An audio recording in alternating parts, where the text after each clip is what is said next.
ஐயா உங்களுடைய கையில் ஒரிஜினல் மூக்கரட்டை வச்சுருக்கீங்க. ஆமாம். ஐயா சொல்லுங்க ஐயா, இந்த மூக்கரட்டை வந்து பார்த்தீங்கன்னாக்கா என்னென்ன பிரச்சனைகளை சரி பண்ணும் ஐயா?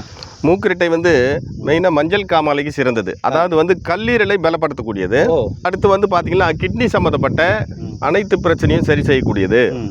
அடுத்து வந்து இது பார்த்தீங்கன்னா இதுக்கு ஒரு சிறப்பு என்னன்னு பார்த்தீங்கன்னா எந்த மண்ணில் விளையுதோ அந்த மண்ணு சாயலாக நிறம் மாறிவிடும். நிறம் மாறக்கூடிய ஒரு மூலிகை. அது வந்து மூலிகையிலே ஒரு வித்தியாசமான இந்த மூக்கரட்டை மூலிகை அப்படி ஒரு நிறம் மாறக்கூடிய மூலிகை. இதை சாதாரணமாக சூப்பு வச்சு சாப்பிட்லாம். இது மஞ்சள் காமாலைக்கு நல்லது. அடுத்து கிட்னி ஃபெயிலருக்கு இந்த மூலிகையும் இதனோட பூனமீசை இலையும் இதனுடன் சிறுக்கன் பீளை இலையும் சம அளவு சேர்த்து பொடி செய்து 2 ஸ்பூன் அளவு 2 டம்ளர் தண்ணியில் போட்டு ஒரு அரை ஸ்பூன் சீரகம் போட்டு நன்றாக கொதிக்க வைத்து காலை மாலை 2 வேளை சாப்பிட்டு வரும்பொழுது கிட்னி புதுப்பிக்கப்படும். கிட்னி ஆரோக்கியமாக இருக்கும். அதில் தேங்குகின்ற உப்புகளை குறைக்கும். அது போன்ற கிட்னிக்கு ஒரு சிறந்த மூலிகை இது. ஐயா மூக்கரட்டை பற்றி ரொம்ப அருமையான தகவல் சொல்லியிருக்கீங்க. நன்றிங்க ஐயா. நன்றி.